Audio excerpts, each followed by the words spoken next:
Hi, everybody. We're so excited to welcome you to the Spring 2022 Opus Soup. Each edition of, oh yeah, we can clap for that. Each edition of Opus shows off the talent and hard work of our wonderful community of student artists, and I'm extremely proud of this one. My name's Adriana Barker. I'm one of the co-editors of Opus. I'm Violet Pesquera, and I'm the other co-editor of Opus. Tonight, you will get to hear from many of our published authors and artists. Our poets will read and discuss their work, and our artists will speak about their pieces. You can follow along in the physical copy of the book, as we will have page numbers up on the projector for each speaker. This year, we had a record-breaking number of submissions, 248 total submissions. We loved seeing all the new faces joining our editorial staff in Lubbers to talk about all of the work. Our contributors help us out by bringing new voices to our critiques. Our editors, Callan Moore, Rebecca Cook, Rachel Dauma, Christina Kodiker, and Emma Compton have done an amazing job this semester fostering a creative atmosphere and keeping up with our insanity, as well as Katie Shantz for her awesome work as our social media manager. There are two special people on our staff who are graduating this semester. Christina and Katie, could you guys come up here real quick? Amazing.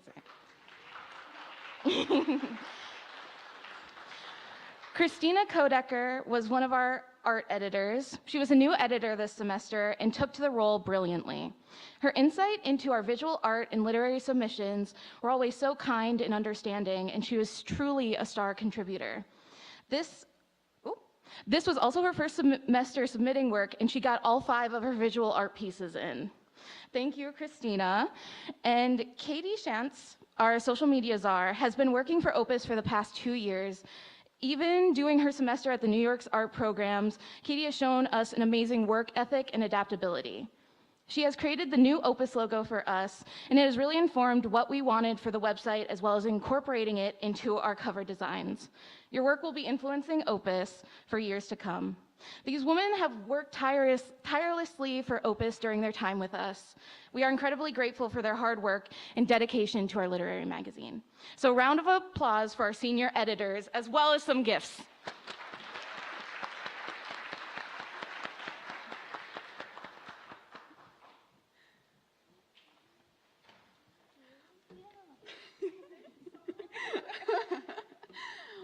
We would also like to give a huge shout out to this semester's award winners.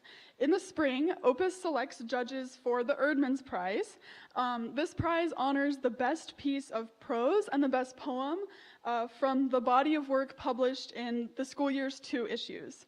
Our winner in the prose category is Emma Compton.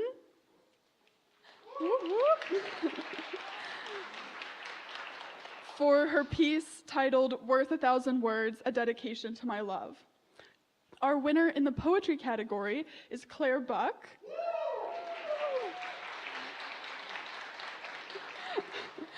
For her poem titled Recovery. A huge congratulations to both of our winners for their amazing work. Please stick around to hear all of our artists speak about their work. After our final artist has finished speaking, Adriana and I will be back up here to close out the event. Some final reminders for our artists. Please keep your speaking time to 5 minutes or less. When you are finished speaking, please introduce the next speaker using the sheet on the podium. First up, we would like to introduce Abby Nassari.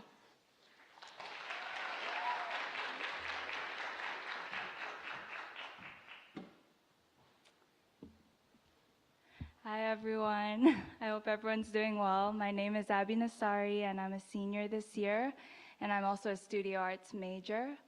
And thank you so much, Opus, for picking my pieces this year and for this opportunity. So my first piece here, is Mtoa Mbu. So this piece was really inspired by the community that I come from. So I come from Tanzania and I'm an international student here, and this past semester I was on a gap semester, so I got to spend a lot of time home, and a lot of the culture back home is surrounded around the idea of community, and that was just something I missed a lot and had the opportunity just to be constantly surrounded by. And it's just something that is just a big part of how I grew up, and it was just really nice being back in that kind of atmosphere again. And so Mtoambu is a small town in northern Tanzania, and I got to spend a little bit of time there a long time ago, not this past gap semester. But I was watching a video that had a scene from Mtoambu and had these women in it, and these women are just women at the market, and they're just kind of hanging out, and yeah, it's just kind of like a typical scene that you'll see back home. But I picked this particular scene because I thought it kind of conveyed that sense of community really well, just like in simple things as going to the market or just walking around. This is something you would typically see, and so that's just kind of a sketch that I did in my free time.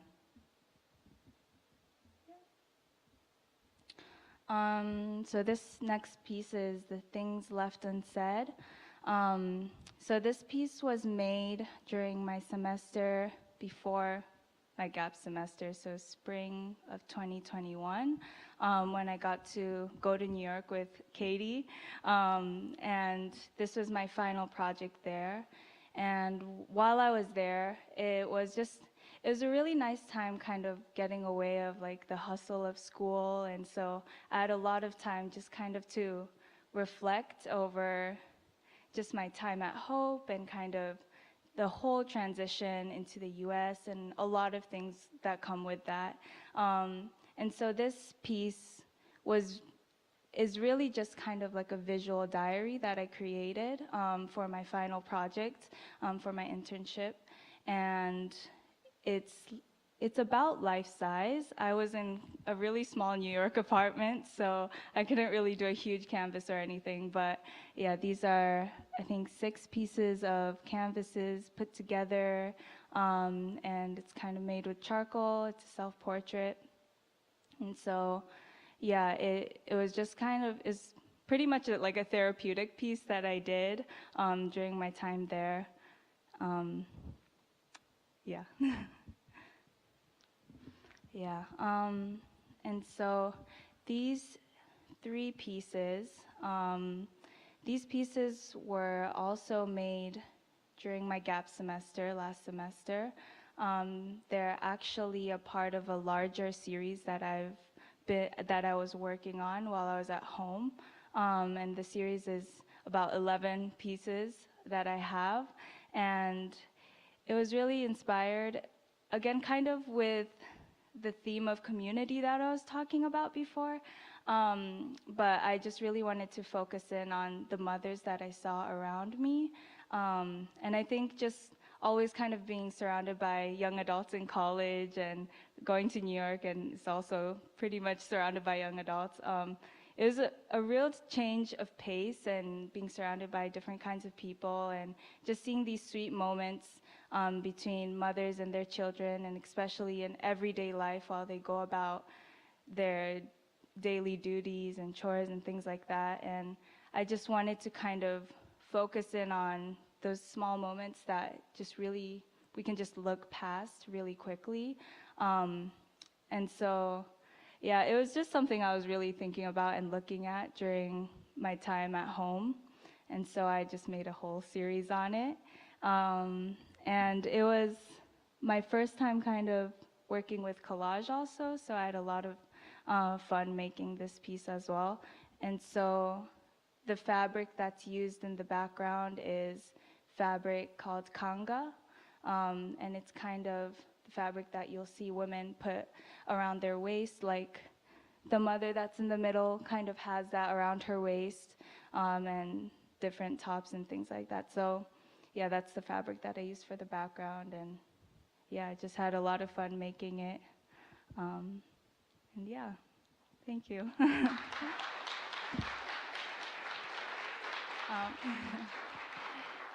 And next up will be Andrew Silagi.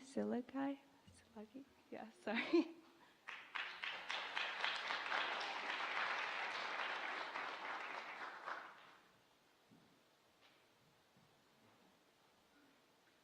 Hello, everyone.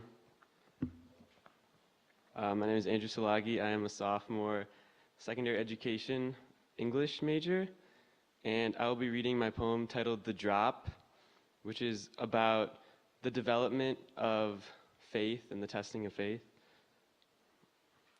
They're still waiting in the shallow end, where depth is scant, but wide-eyed youth prevails. Waiting for grown-up teeth to come, we've got time, they think, splashing up soggy ideas till the fun drains out from underneath. Some graduate to inner tubes, floating on their successes, their friends, their truest loves. Now they are stable, ever relaxed in their lazy rivers, neglecting that just yesterday, someone's tube popped, and theirs could, no, will, too. It's those, only those who've sunk to the bottom, pushed by the relentless pressure, that will climb up the steps one by one, dripping with sweaty aqua fluid, knowing that if there's an answer, it's this. They run ahead, ignoring any knee-jerk reactions. Closed eyes, plugged nose, they saturate themselves with this newness. One big red lever pulls, and shoot, they're gone.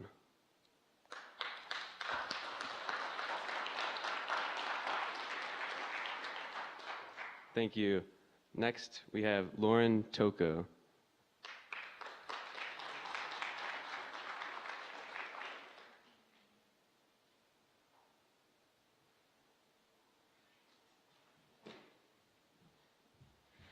I'm guessing Lauren couldn't make it, so next up we have Denai Mabavu.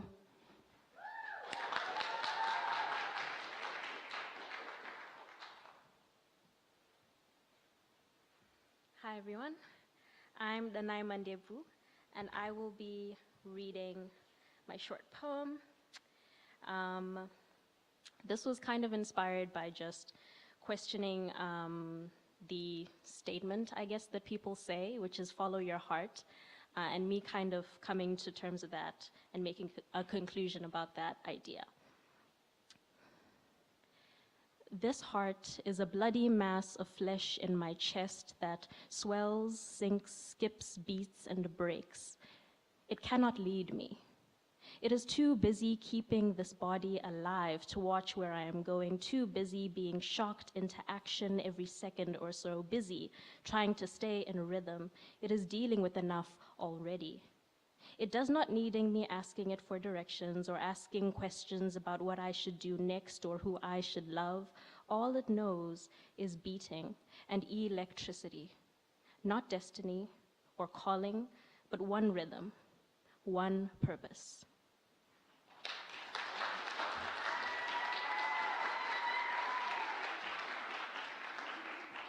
Sorry about that. The next person will be Samuel Vega.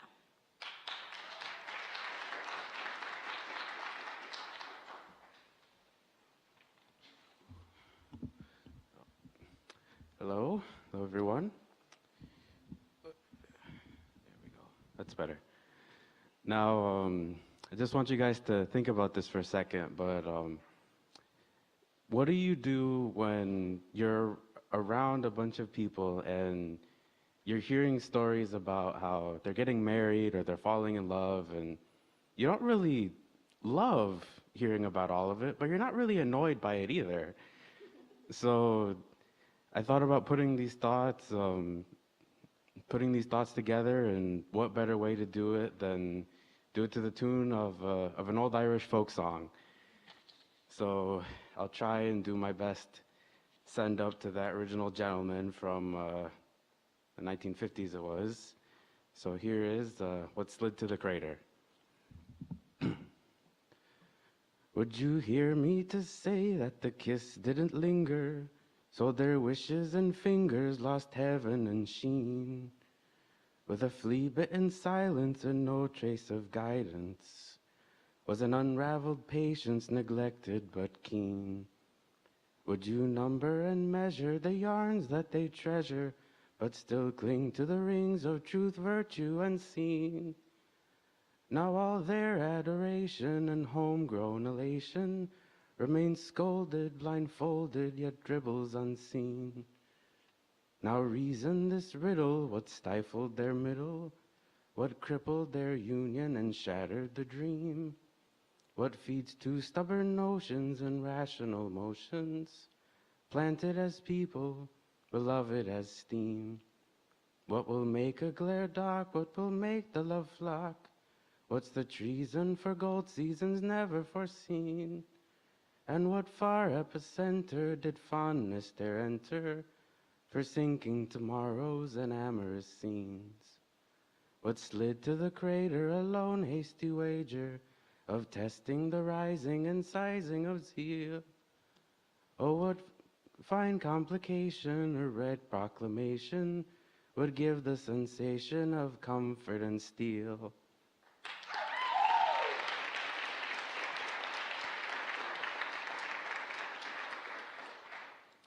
And I really hope I'm saying this right, but next up we have Solange Fingleton.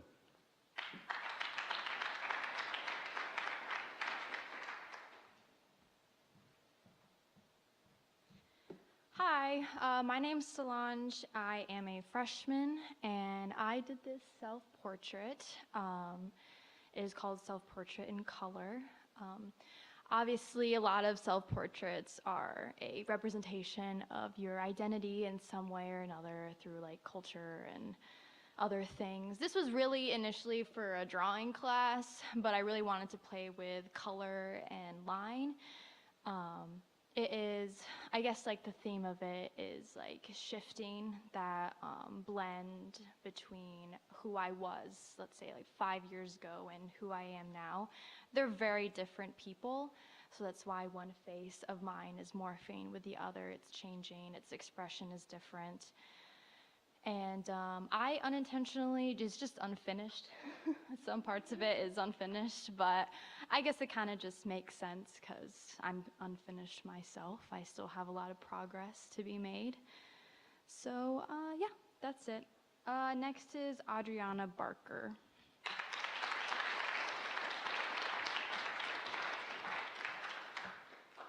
Hi again, everybody.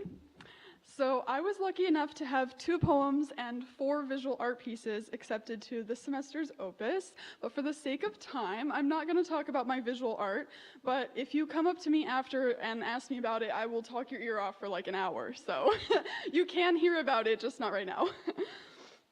The first poem that I'm going to read is titled Tanglewood Park.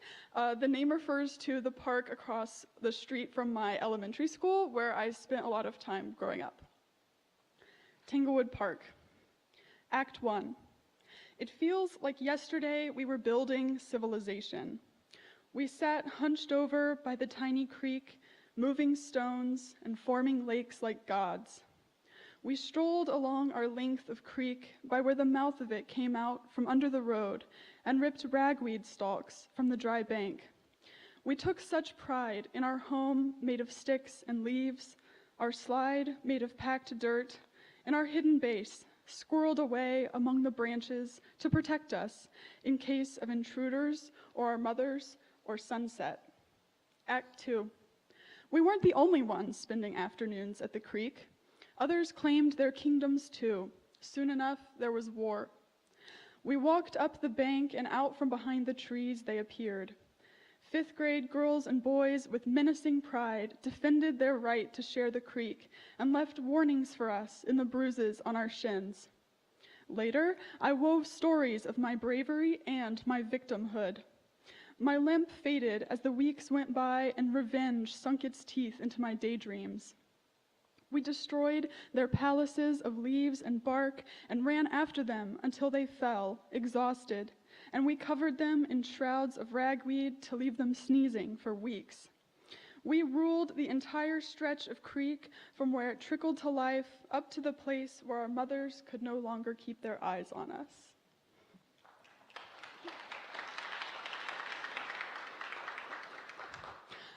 So the second poem I'm going to read is titled An Email to Adriana Barker from Think Incorporated, More Thoughts for Less. Congratulations! You are Earth's 117 billionth visitor. Your completely unique thought package has been formatted to suit your needs. Our brilliant Think Magic algorithm has decided the best collection of thoughts for your time on this planet. You have access to some of our most popular features: unrequited love for fictional characters, celebrities, and toxic people your friends tell you you're too good for. Our entire anxiety suite, including sweaty hands, nausea, insomnia, fear of public speaking, fear of asking for help, and rock bottom in-class participation grades. Need for validation from the 3 Ps: parents, peers, and professors. We have included several lines of thinking from our new Uniquely You line, including aspirations for a low-paying job where you type words on a machine as the sun sets and you feel complete until you see those words in the cold, hard light of day and wonder if you ever really learned how to read or use a comma. An eclectic music taste that leaves you spinning in your room to bluegrass breakdowns, jazzy sax solos, and 60s twists. A childish desire to befriend, tame, and ride a wild American Mustang and braid bluebonnets into its mane and tail. Intrusive thoughts, including, what if that plane overhead crashed into my house? And what if the living room ceiling collapsed right now? And what if there's a snake in your toilet? And what if there's a peeping Tom waiting in your bushes? And what if in the bushes there's also a robber with a mask and a baseball bat? And what if there's also your high school crush who has waited all this time to tell you he loves you too? And nighttime spiraling thoughts that take you from what time should I set my alarm for tomorrow to what if I fail my math quiz to I need to buy groceries but I don't know what to get and I don't know if I even have time because what if it snows and I need to study for my math quiz and I need to send some emails and I need to text so-and-so and I need to schedule lunch with so-and-so sometime and what if I lose all my friends because I can't find the courage to text and ask if they want to get lunch? 2, I want to go home, I want to go home, I want to go home. 2, going home won't fix this. And then you remember you still haven't set your alarm. We're delighted to be the first to welcome you to your stay on Earth. Click here to accept your thought package and begin your journey with Think Incorporated, More Thoughts for Less. Or click here to add more selections from our Uniquely You and Bargain Brain lines. We offer amazing personality packages such as the Introvert and Type A packages. Or click here to delete your Think Incorporated account. Warning, this action is permanent and cannot be reversed.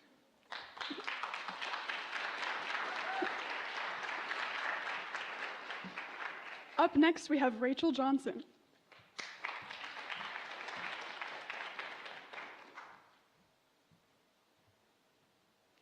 Hello, everybody. My name is Rachel. I'm a senior studying communication in English, and I'm going to share with you my piece called Paying Attention. It's on page 66 if you want to follow along.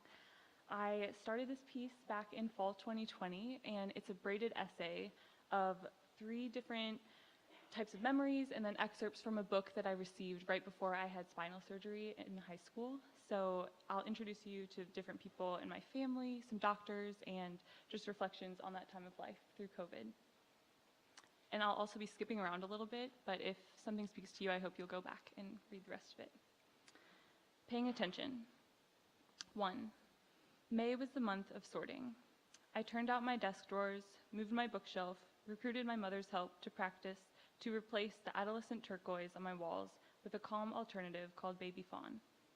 Hours into rearranging, I came across papers from spinal surgery years ago. A rubber-banded pile of notes, physical therapy modifications, and prayers sat forgotten in the lower left drawer. On wrinkled lined paper, I found my grandmother's handwriting.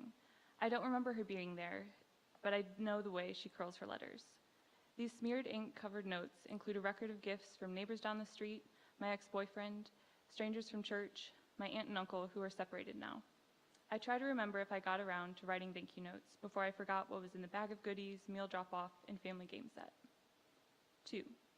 At some point that year before surgery, my grandmother gave me a book titled The Gift of Scoliosis.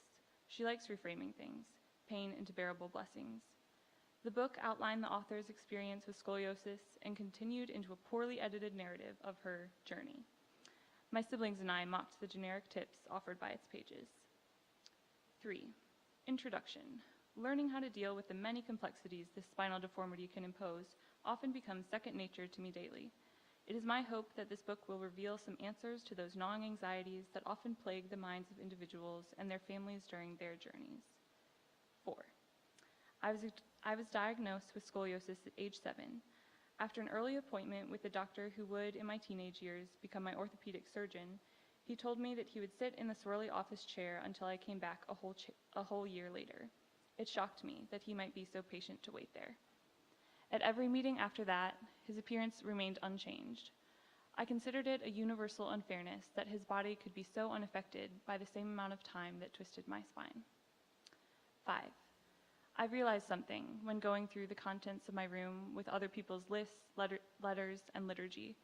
In seasons of hardship and trauma, I let others do the talking. That is why this is the first time I am writing this. 6. Discovery. Pivotal moments in our lives are ones that change the path of our future. 7. Deeper in the drawer, I found stapled notes from pre-surgery preparation. The front page, dated a year and a half before my procedure, has questions scribbled in pink ink. How long after the surgery will I be able to run around? Will I ever have to get another surgery? Will I throw up? The next page, a list from my dad. What kind of rods do they put in? What is the material made of? How long do the rods stay in her back? The last page, appointment notes from my mom. Brace. It wasn't a waste. She did what she could. 8. What inspired me to want surgery was pain. 9. Baby Fawn proved to be a weak substitute for covering the bright walls. After multiple days and coats, we compared the walls in morning and evening light and guessed that one more folk coat would do it. As the last splotches of teal disappeared, we celebrated by cleaning our brushes and putting furniture back in place. 12. Like residue from the bright paint color of my youth, remnants from surgery include a high pain tolerance, grit, and love listed out and stowed away. 13. While we cannot discount the fact that some back pain is caused by scoliosis, we can truly help minimize the cycle of pain by simply paying attention. Thank you. Next up is Anna Scott.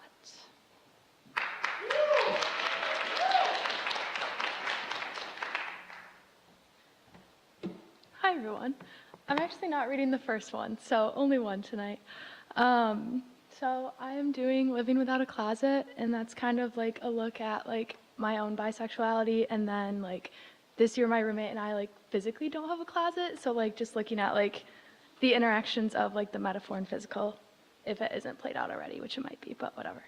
And I'm told I talk too fast, so I'll try to slow down. Living without a closet. I didn't know living without a closet would feel so unearthed, as if someone scraped the layers of me back with a vegetable peeler, and now me and my clothes and my belongings are a nude carrot. My jeans are stacked in crates, blue crayons bleeding from the corner of my room, bare. The people in my life know too much about me. The different patterned shirts I don't even wear, strong like classroom skeletons, contorted into colors that have never draped my body, and junk. The things that come in handy 3 times a year need a place to go. No dark spot exists with a quick, convenient door to trap them. The liquid fabric of my life no longer has sharp edges and a crisp bow. Socks can't fit into drawers, and shoes spill into hallways. I'm not contained, not in comfort, not coloring inside the lines, but now I'm visible. And then Callan Moore is coming up next.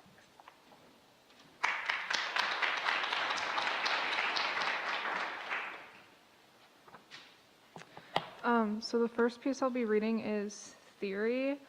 I actually wrote this after taking my Soc Theory class and having a lot of existential thoughts from that. I always tend to take things way too personally, so this is me taking theory too personally. Explain to me the imagined self. Is blood thicker than water? Maybe I am thicker still. Paint a picture of progress and watch the colors run. Is theory all there is? No, but yes. Yes, maybe yes. The cog in my wheelhouse cranks on. Am I dutiful enough? Maybe time was the talent all along.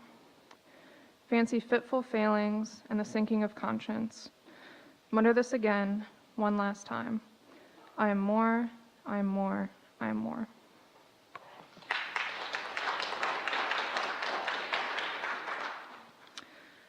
So my next piece I always tend to look very like internally, so I want to like look externally for once. And I promised myself that I would write a poem about my mom at one point, so this is dedicated to her.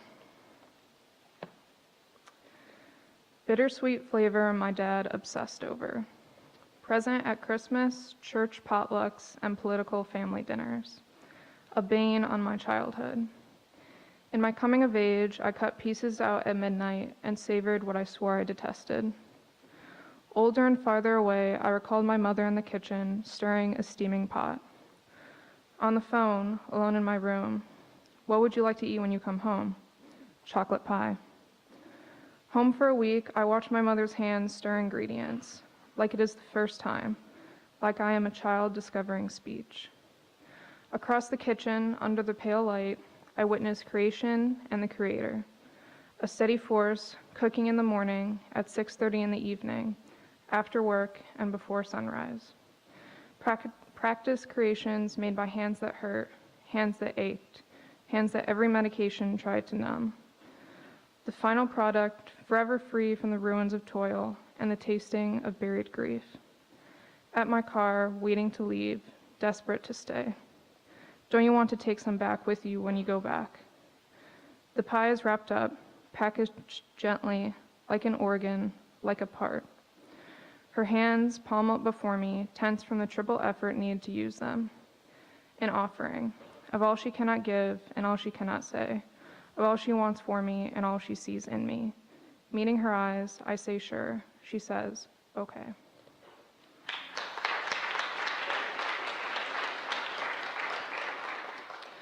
Next up is Rachel Duma.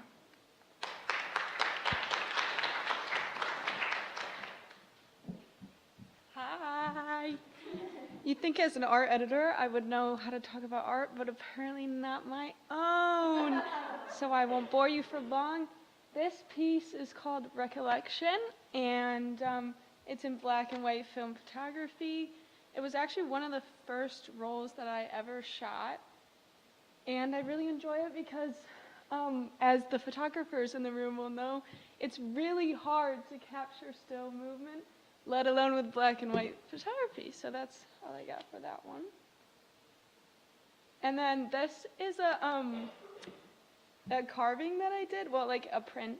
For those in the room that don't know, I carved it out of a block of linoleum, and then I can print it as many times as I want. And I did that my first semester of freshman year. I'm a sophomore, and I don't know, it's called Her World, and I really enjoy it.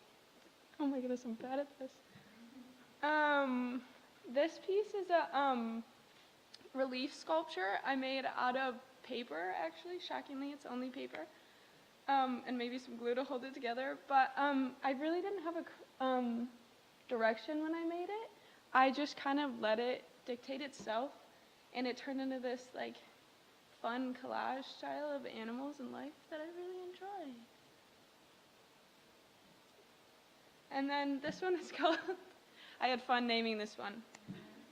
Dating is so last century, because I am a lover of Pride and Prejudice, and so I wanted to play around with like those themes as well as like modern dating.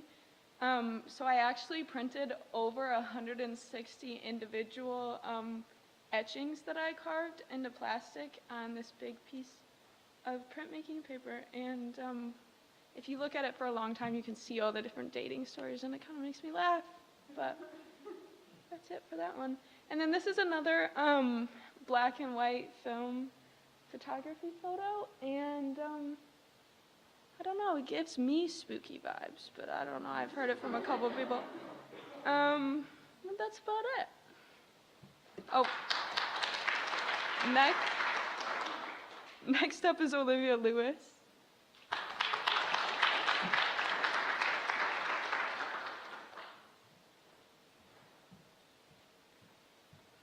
So I'll be reading 3 poems. The first one I'll be reading is Untitled, and I wrote this poem about, well, as I get older, I've been reflecting on how my parents have shaped me, and how as we get older, we find ourselves developing parts of our parents that we may not necessarily like, as well as parts that we do like. So this is more like kind of an ode to my family, I guess. You are written in knife on the lines of my hands and the hands of my mother. Your love falls through my fingers like loose change from torn pockets of the coat you bought me last fall. Your rage smothers me. It is pressed leaves from the maggot-sick tree you cut down years ago, traces of rotten meat left to cling to the rusted grill, and birds left to decay with molded and bloody wings before you lit the woods on fire. The mirror in my room reflects the lines of your face. Worried wrinkles are regrets stretched through time, and I see myself there, a blackened bird without wings, flightless and chained to the ground. And then, sorry, give me 1 second. I have to find my place. And then the next one I have to read is John 11:35. I wrote this one as kind of a reflection on an experience I had in high school. It's kind of supposed to be about grief and how it feels when you are friends with somebody who is going through something that is really difficult for them. John 11:35. We sit in a dark room as clear cords and red strings spiral from your mother's nostrils. She drowns in the hospital bed, tongue dripping with saline and body smothered with naloxone. We watch as she stains the worn linoleum with frozen earth and scalding blood as God laughs. There are a trillion nerve endings, you say, and your hands shake as you pull the tears from your eyes and make us see. A ghost clings to your shoulders, biting into your collarbone and draping soft hands across your own as we wander through dark halls spoiled with antiseptic and burnt plastic and walls that scream with peeling paint and dripping trim. Your face turns away and blurs in the hospital light. You fall asleep as I keep watch, waves crashing in the rooms behind us.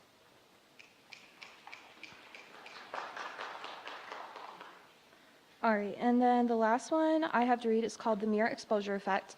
I actually wrote this poem because a friend of mine asked me to write something based off of this effect, and I'll just kind of quickly explain it.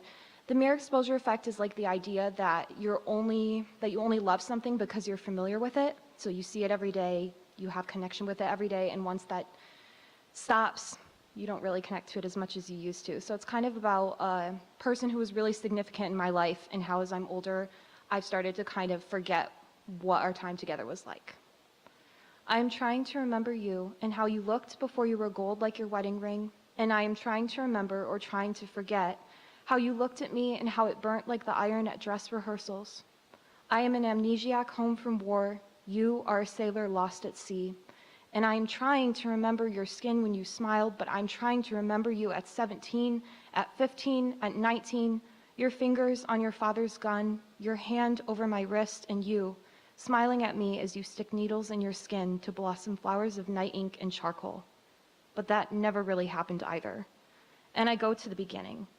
So I am trying to remember you, on your father's couch, at the altar, raising hands in supplication, in protection, in fear, or you at the desk next to me tracing circles in rotting wood and talking about God, but you lost his number, and it's all static anyways, like you've turned up the radio to drown me out, and I'm seen blind in the light, like the sun burnt out from the inside, and I don't remember why I wanted to remember you at all.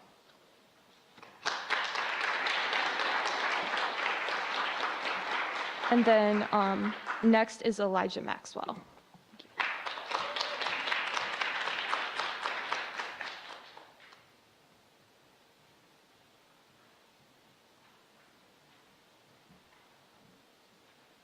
Hello, I'm Eli Maxwell.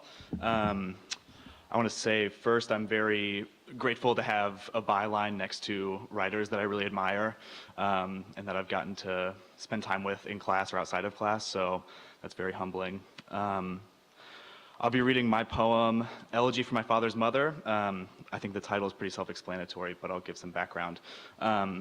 My father's mom died when I was about a year old, so I didn't know her well at all. And I've always been interested in that sort of like unearned grief, grieving someone I didn't know. And so, you know, mourning that I didn't know her, but not grieving her specifically. This really started as a longer nonfiction essay for Rhoda Burton last spring that I turned into a poem last semester. So this is my poem, Elegy for my father's mother, for Graham, who I never met. My mother tells me something about you. Your favorite color was yellow. Dandelions bloom in forgotten fields where caretakers are taking care elsewhere. My mother tells me something else about you. You were a zealous introvert. Dining room tables congested by cousins, strangers with an open seat at the head. What can I say about you? Do I speculate on what could be, should be, would be if cancer hadn't met you so soon? What can I say about us? That I could have been your favorite, should have had more time, would have sat with you away from the table? I don't have the energy. What would you say about me? That I'm my father's son, that I'm rigid, or that I can be softer, gentler, dimensional? Yellow tells me something about you. Your disposition was composed of something set apart from my own, something brighter, sanctified.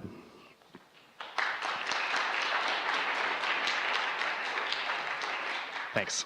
Up next is Megan Stockenauer.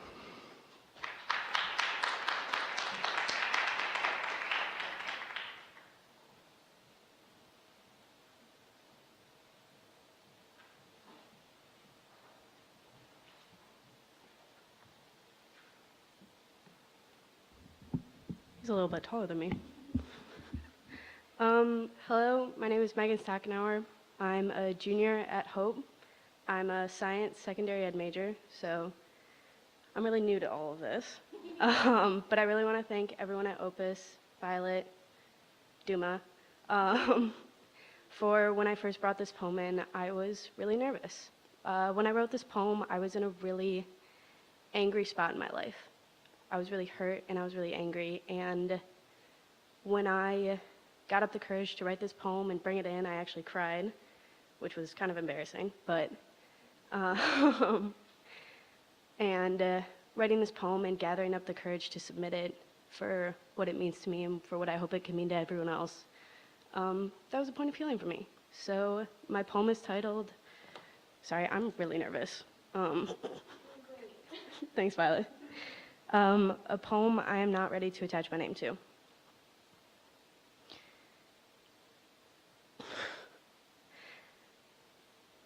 If I had a platform, if I had a stage, a microphone, audience, and camera, here's what I would say. 1 in 5 women. I am that 1 in 1 in 5 women. I am angry. I am furious. I don't want to hear, not all men. I don't want to hear, what were you wearing? A full year later, my hurt is still here. My anger is still here. I am angry at the system, at Title IX, at the lack of justice, and myself. For not being braver, for not being stronger, for being scared, for being in that situation at all. But I should not have to be here, angry and hurt. I should have never been put here. If I had a platform, if I had a stage, I would tell the whole world, I don't want your pity. I want change.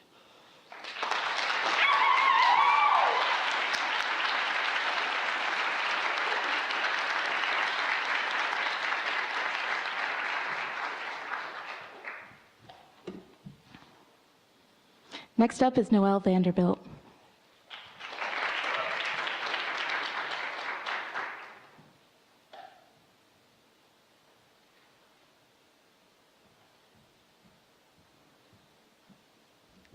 All right. Hello, everybody. My name is Noelle Vanderbilt, and I'm a freshman here. I am studying English and probably also political science. And tonight I'm going to be reading 2 of my poems to you.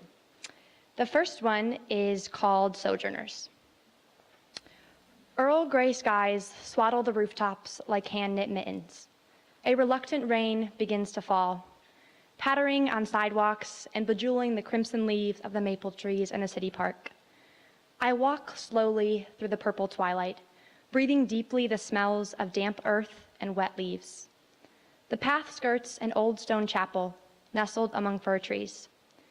From the shadow of the needled boughs, I hear the rustle of wings, a flock of white-throated sparrows seeking shelter as they migrate south.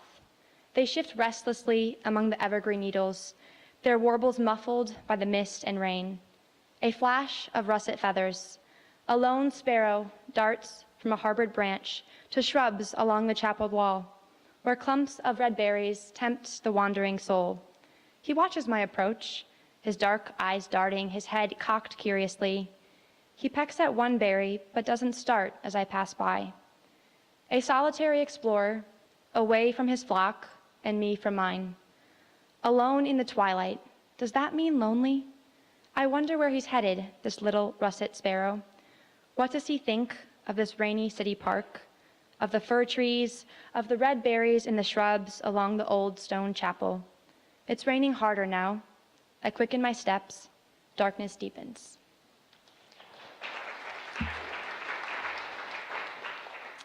The second poem that I'm going to be reading is titled At 431 Michigan Avenue, and it is simply a poem about friendship and how friendship can change over time. At 431 Michigan Avenue. The sunset shattered slowly. Little particles of coral light radiated across the sooty surface of the lake, dropping kisses on the shore. Waves unfurled on the pale beach, water whooshing in and out to smooth Petoskey stones and soften jagged edges of the ruby red sea glass. Together, we watched the darkness gather from the west gable window on the third floor bunk room. Her head was warm against my shoulder. We waited as the house fell silent. Clutching hands, we tiptoed breathless into the backyard. One by one, the stars blinked hello from heaven's nocturnal canvas, and the ensemble of fireflies dancing beneath the maple trees flickered like tiny stars, cups within our palms. We ran down the stairs to the beach, our laughter stolen away by the warm summer breeze. The sand gritted beneath our toes, and we plunged into the water, squealing and splashing as our arms broke the glassy murk of the waves. Later, lying side by side on the ghostly shoreline, we gazed up at the stars gazing down and dreamed of tomorrows. Our youthful laughter and whispered promises swirled upwards, captured by the night. I still visit that beach sometimes. I walk along the shore when the midday sun shines grim on the shattered ruby red glass and on the smoothed over Petoskey stones on the bleached sand. As my footprints are snatched away by greedy waves, I dream alone of yesterdays.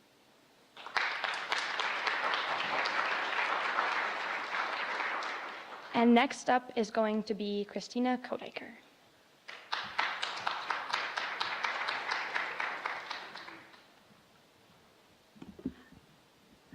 Hi, I'm Christina Kodiker. I'm a senior, and this is my piece titled Kelly. It's one out of two pieces and out of a bigger installation that I did last semester when I did an internship-based program, art-based program in New York. Abby did that one too. Okay, and so this I did this with like an experimental approach because I was pretty limited with like my supplies, didn't have my usual canvas and oils, and my advisor advocated for us to experiment and also kind of like utilize the things that we do have already. So this is a photograph that I took of my friend like in the summer, and I realized like I can use my old photographs and do something with it. And I was thinking more about the material and colors because I'm fascinated with colors and how they work together, but also conceptually I was thinking about if you take something that you've created or anything really that already exists in this world and add something onto it, does it give it a whole new meaning, or does it stay the same? And throughout the whole time I was kind of thinking about like memories and my time with her and like what like painting over her face and her body and around her, and what did the meeting change? Did it become something else? So that whole semester I was pretty much thinking about like memories, recollection, dreams, confinement, and just what's in our mind, and that was like an interest for me. So that's my first piece. And this is my second piece called Data Tickles, and last semester I was also able to work under an artist in her studio, and she works with like technology and the consumerism and just multiples. And she had like a bunch of these little pictures of like fingers touching like data circuits, motherboards, computer keyboards and stuff. And she said I can take all of these little photographs that are about like this big. Some of them are a little bigger, and I can do whatever I want with them. So I just painted over them, and I took them to her, and she like put them on a table and she rearranged them and put them all together. I have more pieces, but these are the 4 that really made sense when I put them together. And it was just, I don't know, it blew my mind. I was like, oh my God, I can put them together and like do something with this. I don't just have to put them like consecutively, like in an order, like in a gallery. I can actually do something with it. So I experimented, had a lot of fun, and thought about like, I don't know, privacy and things like that, because she's into that. So I thought about it too, and yeah, thank you very much. The next person is Rachel Nelson.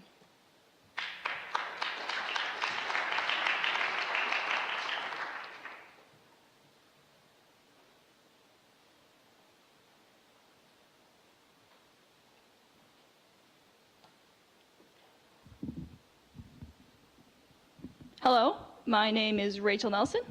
I am a creative writing major, and this is a short story I wrote in one of my classes. The piece is titled The Nature of Students. You can find it on page 99, and I will be reading it in its entirety. We open on panning shots of trees, squirrels I view sliding from the ground up, fade into golden leaves being blown from their branches, drifting in and out of focus. Peaceful orchestral music mixed with ambient bird sounds play. Wizened British narrator, as the last leaves of autumn fall to the ground, winter begins its descent upon the lush grasslands of the Northern College campus. A pleasant environment for 3 months, it is transformed into a harsh tundra the other 9. For the inhabitants, this heralds the beginning of their hibernation, and they have all but retreated indoors. Zooming shots of red brick buildings, stacked windows, sleet. The students are keeping warm, huddled in their nests. In the warmer months, some of these species would be incompatible with one another, but when forced to make the option, they can coexist in colonies of over 200. These complex burrow systems are known as dorms. The door swings open. A female emerges. Close-up of the subject. Music takes on a casual tone. The common sophomore, or procrastinaticus neurotica, is characterized by the dark circles beneath her eyes, as well as her lightweight money pouch. This particular species is part of the English major family, known for their unique ability to form a shield from a laptop or book to hide behind when threatened. It is so rare to see one venturing out past the regular territories of the library and English building. Even rarer to see in these weather conditions. This can only mean one thing. She is on the hunt. Dramatic note. Due to an unfortunate evolutionary trade-off, this sophomore's social skills have been stunted in exchange for a greater tolerance for homework. As such, she has failed to form a bond with a student who owns a car before the winter months. A costly turn of fate indeed. Her stick-like frame is encased in a coat of feathers, which gives her speed and endurance. She will need both to succeed as she sets out in search of her quarry. In order to secure her place in the campus hierarchy, she must provide gifts to the professors of her herd in the form of papers and projects. This is how the majority of an average student's time is spent, but sometimes the demands can prove overwhelming. As such, she is in search of a boost of energy that her regular hunting grounds cannot satisfy. She is in search of a latte. Fade out, commercial break. We return to our sophomore, who is slowing down after traveling 2 entire blocks, a massive feat of stamina for her species. The road thus far has been arduous, but her challenge has only begun. A vibrant Destiva, the coffee shop attracts students with its bright colors, alluring scent, and promise of shelter. Students will offer it money, some will even stay inside to guard it, in exchange for the nectar it produces. The relationship is symbiotic, but quickly turns one-sided as the nectar is strongly addictive if taken too often. Nonetheless, our sophomore is prepared to make the risk. She enters the line and approaches the counter. But how will she negotiate with the nectar keeper with her poor social skills? She steps up to the front and faces her last challenge. Is this the end of the line for our sophomore? The music grows tense with a rising drum beat as the subjects interact, breaking off as the two break eye contact. Incredible! By watching the humans ahead of her, the sophomore has adopted their mannerisms and tone and is able to fool the guard into thinking she is one of them, securing her hunting success. This fantastic display of mimicry has never been caught on footage. It is a frigid trek back to the safety of the dorm, but the journey is lessened by the warmth of her prize. Allow the subject to walk off camera into the sunset. Fade out as the music swells to a moving conclusion. In the wild game of survival that is the Northern College campus, the ability to adapt is crucial. Today, that adaptability has allowed the sophomore to carry on in her schoolwork. Truly an inspiring feat of nature.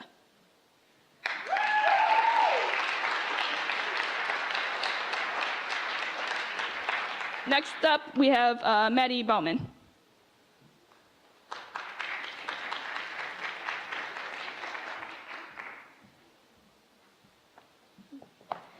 Hi everyone, my name is Maddie and I'm a sophomore, English Language Arts Elementary Ed major. And my piece is called Sensing Prayer.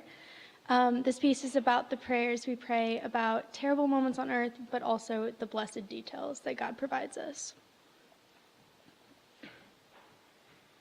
I pray for the eyes that have seen a noose hanging in their garage.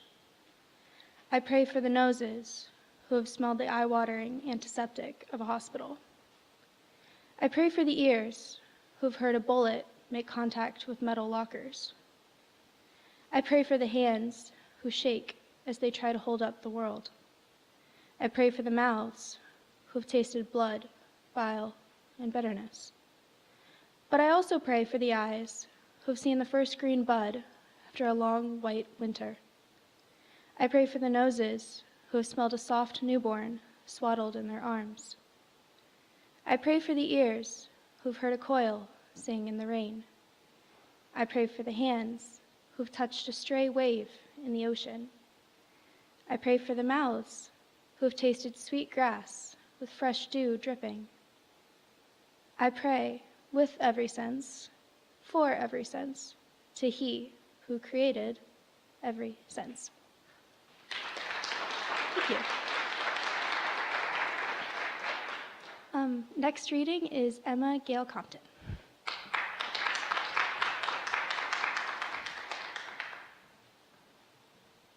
Hi, I'm Emma Gale Compton, and I wrote a soliloquy for intrusive thoughts and just a little bit about it. If you don't have intrusive thoughts, this was a way for me to sort of talk to people who haven't had intrusive thoughts, and if you don't have them, then you're going to be like, oh my gosh, what is she talking about? That's weird. But also a way for me to understand it and process it myself is to personify them and make them like a human being, like a little person that lives in my head. So that's just a little about this, and yeah. This man lives at the back of my head. Tucked under my occipital lobe, he hunches over, too tall for my skull. His squirrel teeth curl over a vicious tongue that cuts into my ears from the inside. He gropes at my neck and spine and ears and lips, and he makes me say things I would have never dreamed and think of things I regret. His eyes see through my eyes and bleed into my daydreams until I can no longer see through the red. He is a lecher, staring and longing, trailing filthy bloodshot eyes into the souls of others and down their shirts. Oh, to be unsullied again. He urges me to wipe that debauched lipstick from my mouth and repent my sins. I crave to be rid of him. I have been deprived of silence, peace, since he has come here. Since he has dug his polluted hands into my gyre and gripped so hard I feel I may faint. His long coat, stained with shit and blood, sweeps along the floor of my skull and keeps me from sleep. When I finally succumb to darkness, it is only a matter of time until I hear him, calling me to wake, and again we go on this hellish merry-go-round.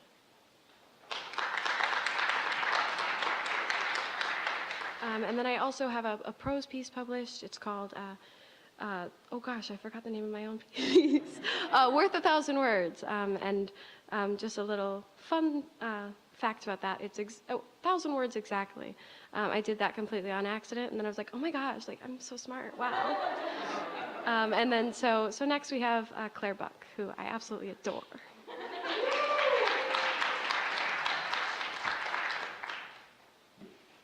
Hello everyone, I'm Claire. I'm a senior and an English major. This first poem that I'm going to read is about my hometown. I grew up on the shores of a different Great Lake in the small-ish city of Rochester.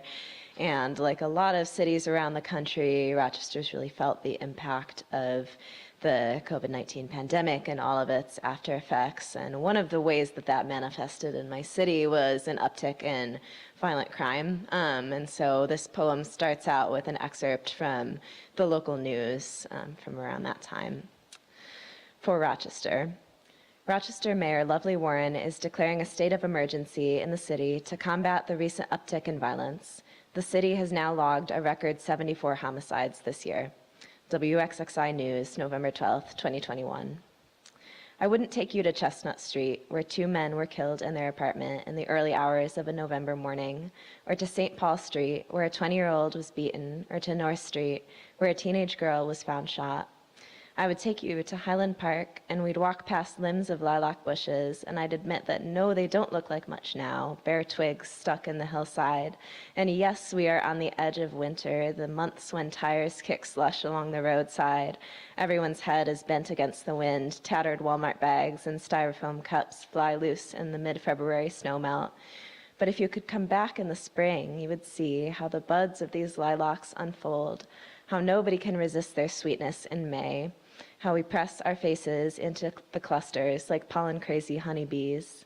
I would take you to the public market in August, and we'd buy peaches on sale by the crateful at the end of the morning, and you'd see how a girl in a stroller with a long red balloon brushes the backs of strangers' arms in benediction, how their faces are so beautiful in the light.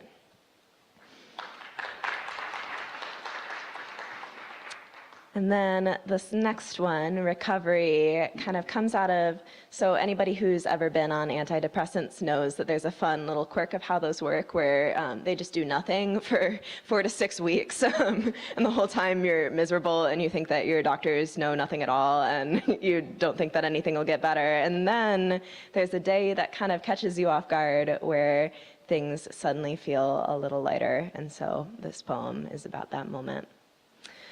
At nightfall, we followed the path past the crabapple, where blackberries thread their thorns into thicket walls that prick our bare feet and snatch at our wrists as we pluck the sweet sun-warm fruit each August. The last few fireflies blinked from the bushes that border the edge of aspens, rooted in the soil of someone's long overgrown farmland. As a girl, I'd trace the posts that still fence the pine grove, wondering whose hand had hewn them. Beyond the tree line, the earth slopes to meet the creek bend, where the swell of last week's rainstorm sang over the stones in the darkness. Within the hidden folds of my mind, new synapses stretched like vines winding away to light. Overhead, the sky curved toward the tall tangle of meadow grass. I said to my brother, "It's been too long since I looked at the stars." He said, "They were worried about you." And the aspen leaves stirred, and the crickets buzzed, and the creek sang over stones in the darkness.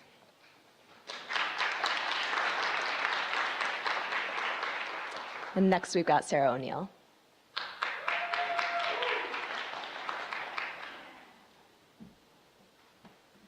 Hello, I'm Sarah. This is a drawing that I did last semester for drawing class, and obviously, as the title suggests, it's a self-portrait. And at this point, I was doing a lot of research in surrealism, as you can probably tell, if you're familiar with that at all. I feel like this self-portrait, I don't know, it's my favorite self-portrait I've ever done, probably one of the only, I haven't done that many. But it feels most like me because I don't really like to take myself super seriously all the time, so I thought it was kind of funny, but yeah, I'm not going to get into every single element of it, because that would take a while, but yeah, there's different elements that represent kind of different parts of me, different parts of like what I was thinking about at that time, different places I've been, just stuff like that. So that's about all I have to say about that. And then this one, well, I have a little bit less of a personal connection to. This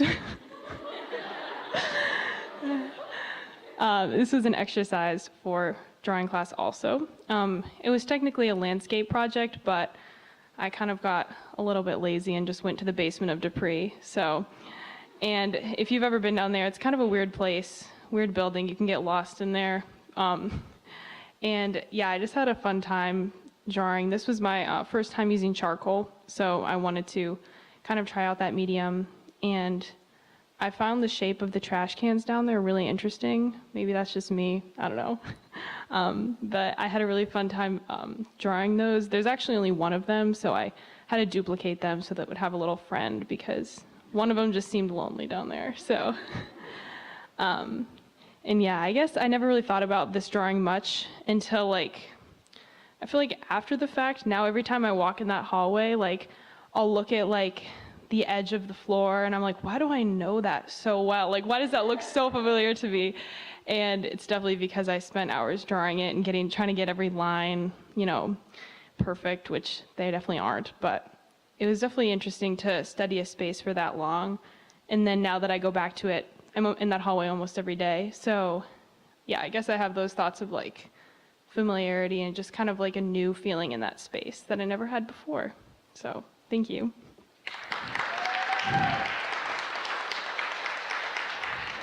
Oh, up next we have Sophie Webster.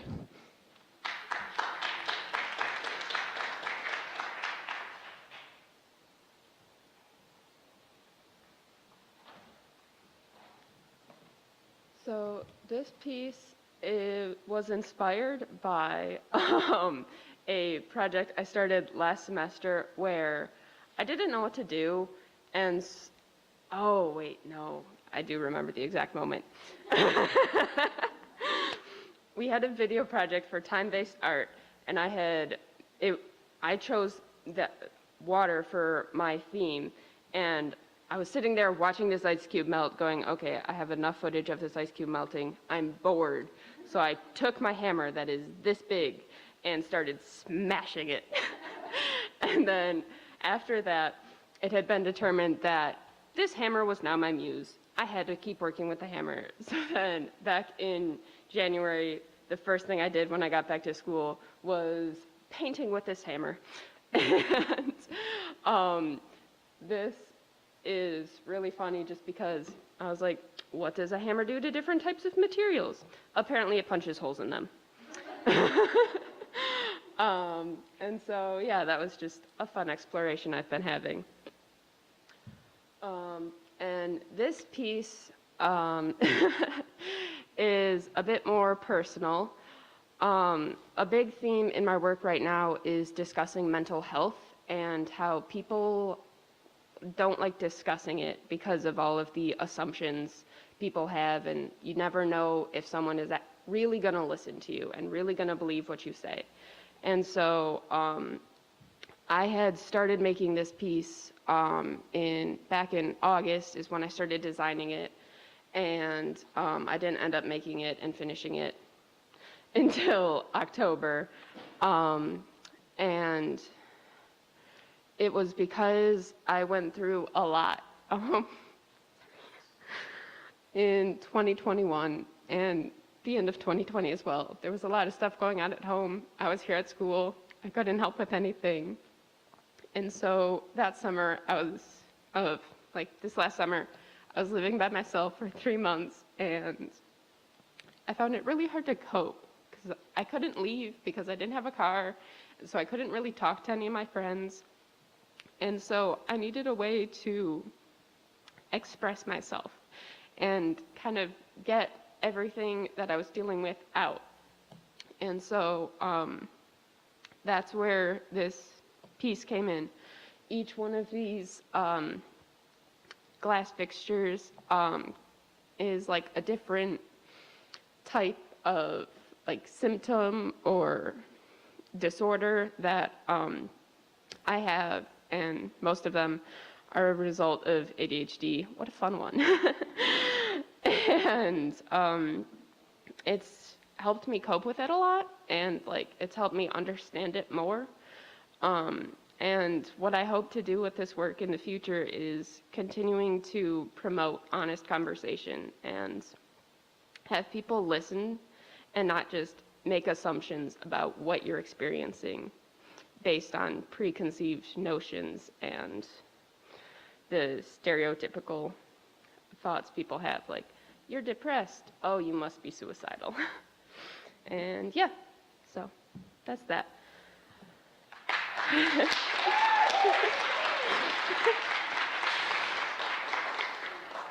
Up next, we have Gabrielle Crone.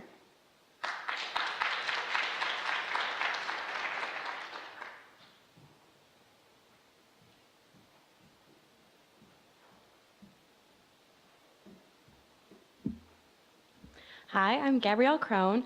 I've actually been thinking all day how to describe this piece, which is funny because it kind of explains itself and explains my poetry, so here it goes. In case there's an issue with my poetry, I don't only have to write love poems. I could type away about the rustic orange changes in the Michigan scenery on my road trip to Midland. I could write on how the autumnal colors blur together into an ombre of ochre and aimless whimsy. I could write about the freckled peaks the Cascades used to adorn from the starboard side of my uncle's sailboat. If I desperately wanted to, I could write about how much I wanted to drown myself in the rainforest mysticism only found in the Pacific Northwest. I could, but a muse just walked into my coffee shop, and I'd rather spin the story I created in my head for the two of us before he can even put in his coffee order. I'd write about the eye-catching moments with the only person whose eyes somehow match his hair color and the way he says, "I'll know you've been here." I only desire to ramble on about the happily ever almost afters that could have happened if I weren't the hide behind my poetry type. I don't have to only write love poems, but how else would I live if I didn't?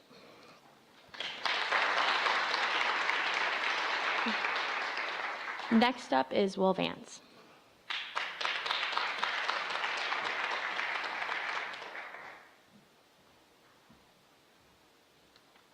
Hello all. So my piece is entitled Thoughts from a Young Adult Without Exceptional Crop Managerial Skills. The humor of that title really wears off the more I have to say the title, but yeah, it's kind of an amalgamation of different thoughts. It's an abecedarian, but I guess concisely it would be sort of about the magic going out as you go on in life. All the things that I know I keep hidden between my large ears and underneath my curly hair because they're mostly useless things. Dolphins are actually pretty mean, turns out.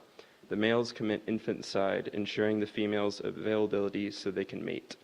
Famines can be caused by everything under the sun, including but not limited to God, volcanic eruptions, increased population, nasty weather, and poor gardening skills. Hardly affects me. In this modern society, there are more useful things to know. Jobs teach all sorts of valuable skills to kids, like how to color format cells in Excel, like how to say yes sir and no ma'am, like how to tell the difference between a TE and DMC crimping tool. Merlin was a powerful wizard of legend, but he never mastered napalm. In this modern society, there are many wonders to marvel at. Overhead fly machines to get people to meetings and to maintain the global supply chain. Pirates roam the digital seas more than they ever did the real ones, questing not for gold and jewels, but rather free movies and games. Recently, I fell in love. I think so anyway. Love isn't a skill I've worked on. Skills that I did work on include, but are not limited to, tying a tie, sitting still, and stretching the truth to impress. These, after all, are utterly critical skills. Otherwise, I would know only useless things. VeggieTales was on the forefront of 3D animation for some time. When baking, you can substitute blended for the eggs. Those little water bear guys are xenophiles, able to survive in nearly any environment. We, in contrast, survive by teaching our young crucial skills. In short, you must know how to lie, how to file taxes, the humanity of a zygote, the formatting of a cover letter, and how your state is gerrymandered, and you're all set.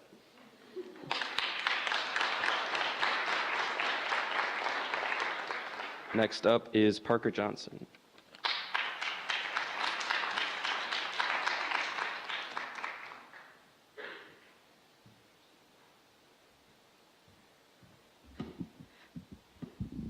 Okay, it's fine. Hi, I'm Parker. I'm a studio art major. Last fall, I came to my first Opus Soup. I was really excited because I'd been in the publication, but never had talked, so I'm excited. But little did I know, I got roasted last fall by my friend But here I am, all's forgiven, and it's okay. So, yeah, I'm just gonna talk about my work. So this is a photo I took in Ireland. I went last fall with my mom. It's just like an Irish farmhouse. I've always liked abandoned buildings, so just thought it was cool. That's all I've got to say about that one. So this is a mixed media painting. There's like small little ducks. They're kind of hard to see. But I created this world called Horgsland. And there's like little ducks. That's all I got. Oh, sorry. If you want to see it, it's in the Dupree Gallery. Check it out. Thank you.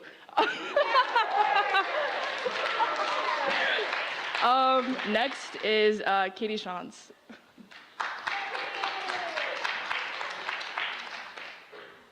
I'm the friend that roasted Parker last time. Sorry. Hi guys, I'm Katie. I just want to say I'm so thankful for Opus and my past 2 years here. Adriana and Violet have been so utterly kind to me, and I love you both, so thank you. I'm also a studio art major, and so just kind of like what I've been working on this semester is a lot with memory and how memory interacts with spaces. And so this is a floor plan of my childhood bedroom and how it just kind of changed over the years.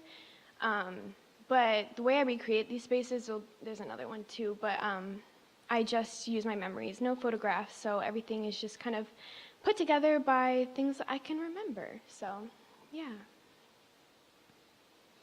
So yeah, this is my childhood kitchen. I started with the floor plans and then wanted to add some color, add a little bit more of 3D to my work. And yeah, again, everything's from memory.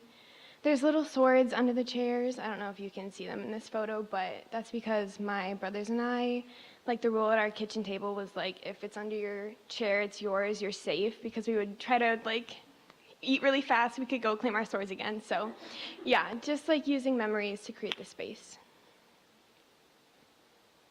And then this one I got nothing. I just did it for like, yeah. It was just an assignment. I don't know. I think it might have been one of like the 50 drawing things. I wish I had a cool story, but I don't. But yeah, that's it. Thank you. Up next is Grayson Carter.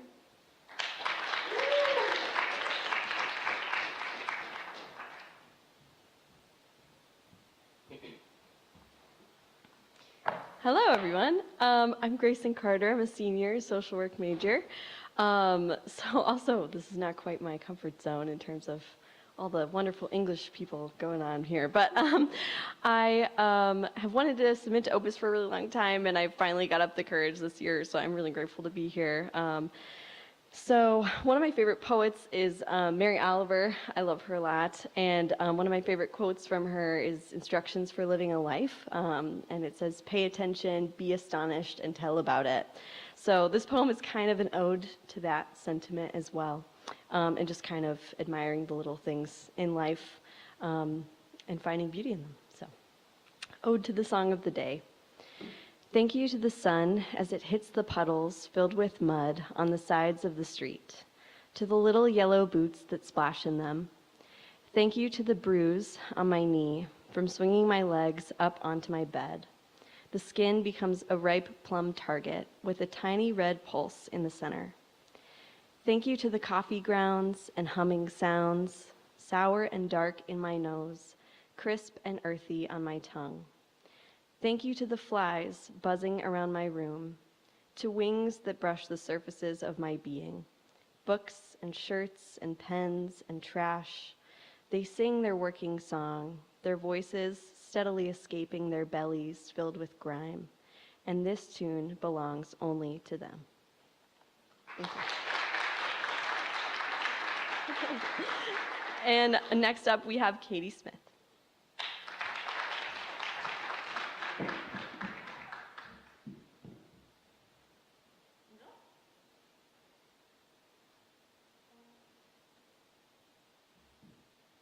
My name is Katie Smith, and I'm currently studying abroad this semester, so that's why I'm not with all of you tonight. but I am a communication major and a theater and writing minor, and I just wanted to read for you a little portion of my short story, Descent into the Homeland. This is originally the first chapter of a much longer novel that I wrote over the 2020 quarantine. It was just kind of how I dealt with, being cooped up and the world closing down. It just turned into this crazy pirate story. And I thought, I've rewritten especially this first chapter many times, and I kind of thought it might be a fun, no strings attached, cliffhanger kind of short story. And so that's what I submitted, and that's what you've got in the book today. So enjoy Descent into the Homeland. The stars gleamed in her direction, in all directions, staring like eyes from those long ago. She laid on her back, lengthening her spine and feeling entirely aware of the jagged boards beneath her. The black landscape surrounding her felt like cozying into a homemade blanket on a cold winter night. That familiar breeze kissed her wind-burnt cheeks in glorious reunion. It played with her hair like a child, desperate for connection. She knew that child all too well. Surrounded by nothing but stars in the cosmos, her little sailboat teetered onwards toward a place she never dreamed she'd be returning to. However, after a series of troubling occurrences, she reasoned that she had no choice but to confront the source. It had begun a month prior, while she was on a job in Melora, the capital city of Dimension 3. She was tasked with finding a man named Adrian Kalani, who was most often found in some underground bar in the lower ring. He was unimportant, the job itself mostly insignificant. Most of them were to her. It was simply a job.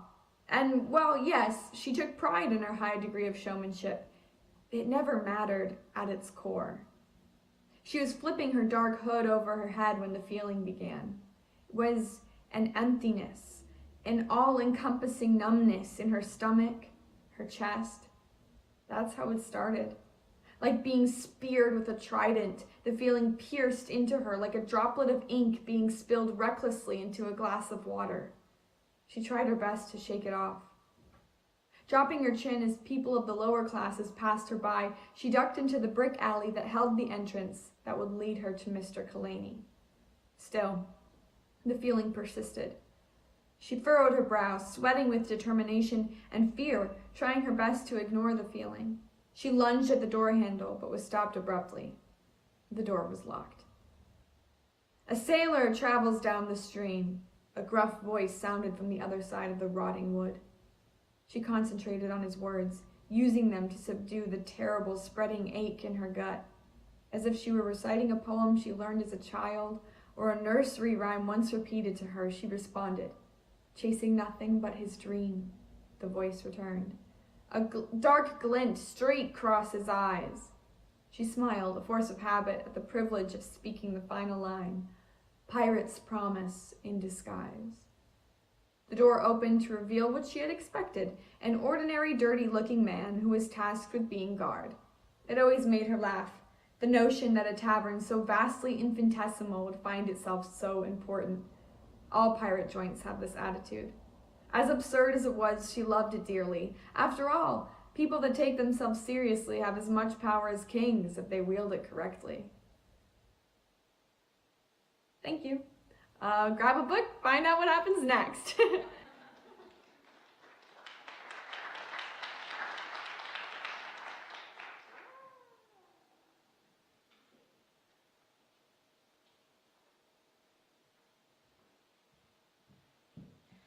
All right, and last up we have Caitlin Paluk.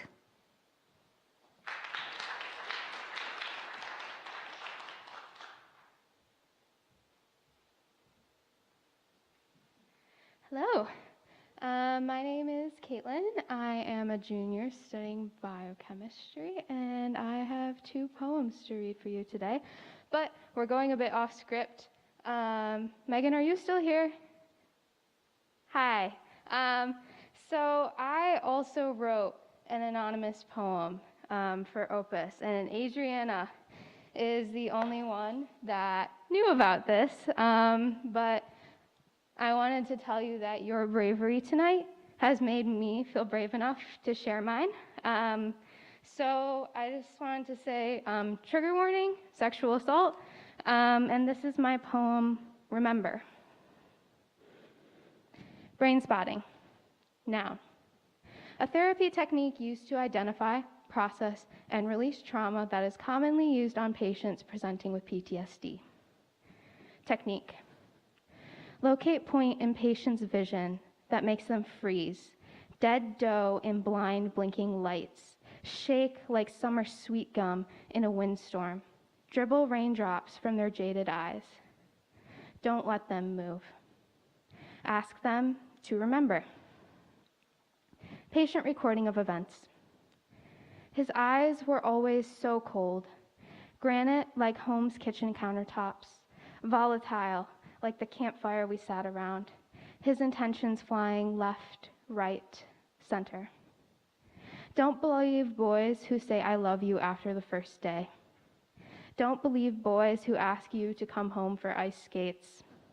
His parents aren't home. You are not safe. His room is shoebox size and covered in soccer pictures. I forget his parents are normal, live, laugh, love in the living room. He has nothing here. No band posters or flannels, pen scribbled doodle jeans. This is a past house, ghosts on every wall. I'm a ghost in his bed, pushed down in imitation of his first love. He had her right here on these sheets. Did I say yes? I didn't mean it if I did. I don't think I said no. Not the last time. Not after months of it tumbling out of my mouth, ruining rooms I barely stepped into. I need to buy groceries and do bills and review tonight. Am I bad at therapy? There's just way too much on my mind. Right. He asked me if I wanted a cookie afterwards. I declined. He attributed it to the post-orgasmic high, but it was the beginning of thin-ribbed nights because I couldn't stomach the thought of our ice skate errand or solid food consequentially for 6 fortnights. I really need to go get groceries. He's writing poetry now, bragging that I loved it, talking about lavender girls that aren't me. I was an inconsequential blip in his life. How did he ruin mine? Groceries. Lavender is my favorite color, but now I wish it wasn't.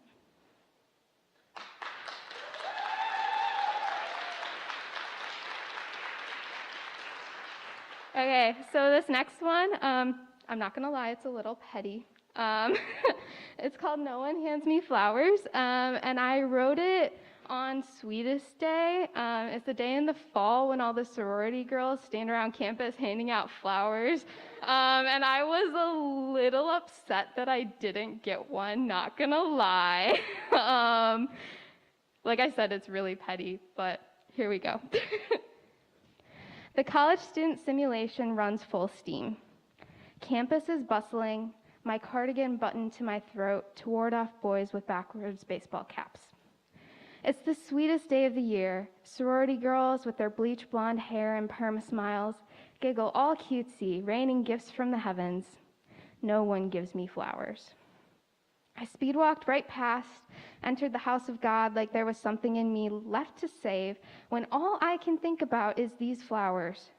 Half-wilted hues of peach splashed across my physics pages, rose spilling out of my mouth like the sorority flower bearer, giving, giving, giving to everyone except me.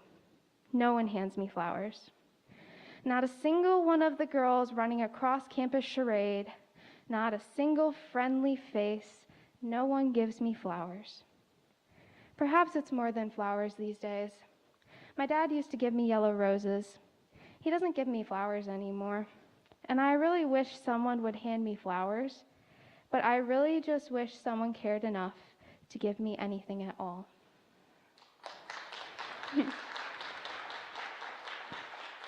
And then my last one's called Carry Out. So I wrote this on New Year's Eve. My friends and my friends that I've had like since I was really little, like kindergarten, we have this New Year's tradition where we get all dressed up and we make a really, really crazy expensive dinner at my house. And like we just stay there. It's just like 3 of us and we just have a time. But both my friends were on vacation for New Year's this year, so I was just feeling really lonely on New Year's Eve, so that's why I wrote this.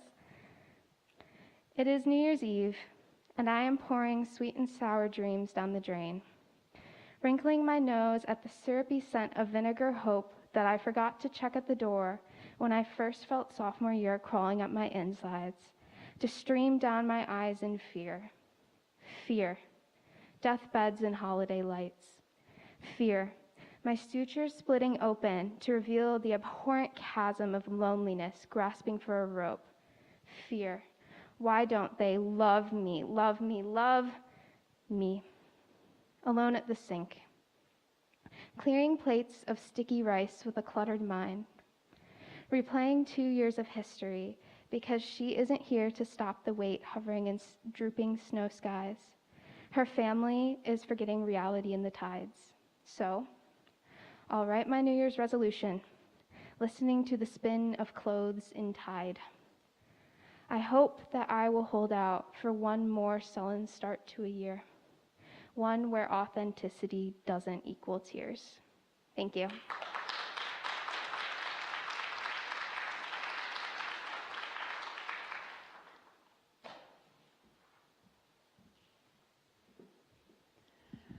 Another big thank you to all of our artists for speaking today. We're so proud of all of your work and are honored that we get to be the ones to show off your talent. I want to take this time to recognize my co-editor, Violet. No matter how many times I tell her she could just stick around for a 6th year, she insists on graduating. I don't know what that's about. Violet has been an amazing co-editor and has become an amazing friend. As co-editor, her work has contributed to a huge surge of interest in Opus, leading to an overflow of submissions and more faces at meetings. She has designed 4 Opus books and their covers. She has worked on budgets, organized schedules, planned events, built a website, made posters, hired staff, and led meetings, and that's not even all.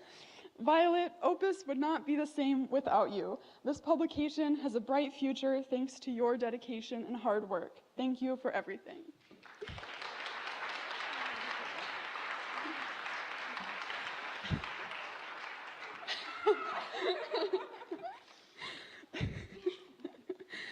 As we wrap up the spring 2022 Opus Soup, we acknowledge that we could not have made it here without our support team. For that, we would like to thank our editors, our advisor, Dr. Childress, the student life team, including Katie DeCoster and Stacy Headley, and of course, our printers, Cascade Printing. We would also like to thank the English and art departments. Our final thanks goes to all of our submitting and published artists. Thank you all. I can't wait to do this again next semester.